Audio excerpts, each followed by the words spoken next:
I'll first be talking about some technical game design stuff, which is where my career started, and then indie producer stuff will be on the slide after this bit of transition. So first off, the credential in my case was important to get the role. They were specific. They wanted a CS degree, and granted, there weren't CM, etc. at the time, so world has shifted. But they did care about the grades. They cared about all that kind of stuff in a way that the smaller indie side stuff was less stressed about. I also took talking to a recruiter proactively, right? So I went to talks where people would be on campus giving presentations outside of classrooms. Going up and talking to those people afterwards helped me stand out. That's where they first asked me for a resume. Had I not taken that initiative above and beyond the opportunities that just been like pushed through, would not have got that internship when I did. It involved a mix of things though, and this is part of where I was grateful to be a technical game designer. I am sort of a mixed animal as opposed to pure design or pure programming, but I got to do a mix of scripting, level design, rapid digital prototyping, upgrade, authoring for like weapons system kind of things, AI behaviors, so not implementation, but how we're going to script so different characters behave different ways in boom blocks. And in general, it's because this was equal parts communication and implementation. And this, again, fit at least where I was going to be happiest in that kind of pipeline. A lot of the building stuff was really to think or discuss it, right? My code was not mainly shipping on the hardware. My code was some producer, some creative director, someone else had an idea. And before they spent the engineering effort to do it correctly, which might take weeks of pretty hardcore engineering and reworking stuff, they wanted me to slam out a version as fast as I can get it working on device. And again, don't ship that code, but they could be playing it by 1 p.m. to be like, yeah, do we want to keep it? Do we want to throw it out? What other conversation comes up from that? And that's to me as part of building to think, as part of the process.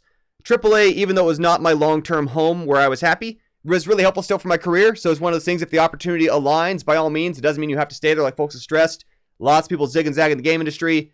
It probably opened more doors on my resume than my undergrad degree did, that I had been at EA, even off and on for a few years. Also, it was a great way to meet a lot of people, but I also want to add an asterisk here. This, like getting the internship, took being proactive. I was scheduling one-on-ones outside of what I had to do. I was going out of my way to sit with different people every single day at lunch. I was sponging up everything I could from the time there. I am still getting podcast guests from this job I had 15 plus years ago. Still part of the background that strangers mostly recognize gets their attention. This is a way bigger company than anything else I later worked on, so these are the games they're more likely to recognize, even if this might be near the age of some of y'all.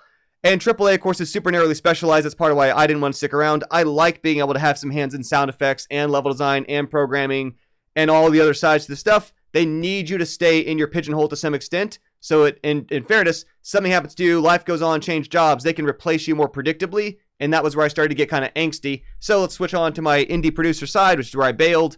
And I was doing this at first in tandem to help and get the startup going on the side. But this was only possible for me to pull off at the time because of GDC contacts, going to the meeting people throughout, getting their advice about who to partner with, what kind of deals were sensible.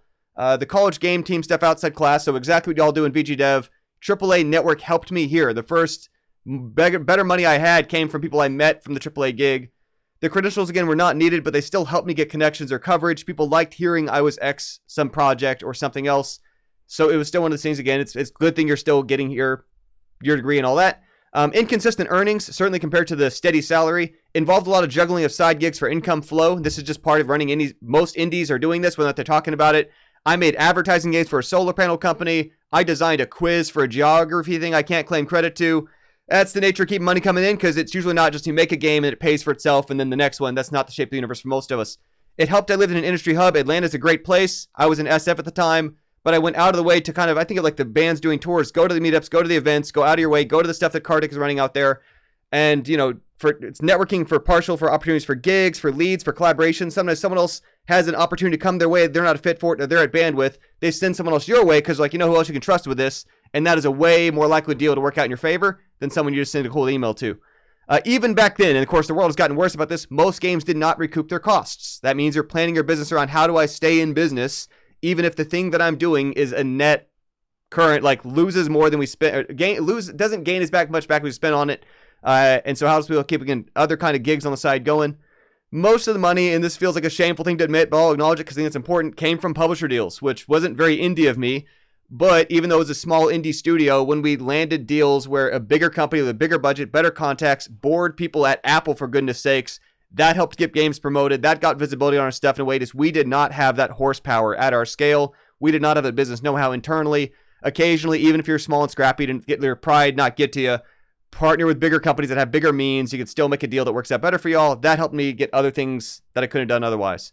A lot of it is maintaining a schedule to keep things using the time well and on budget. I made a little video course about this. I'm not that worried about the little dollars here and there, but CompleteEveryProject.com, same process we used at GameDev when I was in charge of it, same one I used in Home Team, same one I used at Game Creation Society. That's my approach to project planning to maintain that schedule. For indie, because it was indie, unlike maybe a AAA producer or maybe more than AAA producer, in addition to being a producer, I was also still writing a lot of code, doing a lot of design, made sound effects heard by millions of people because it was like 2 or 3 of us. And so that was just a very different shape of thing. But that said, the business side done right takes a substantial amount of time and attention. You do not just want to treat it as kind of an afterthought of like, oh, now I got to figure out what marketing is after I built the thing. That's not the shape of business. That's it for me. Thanks.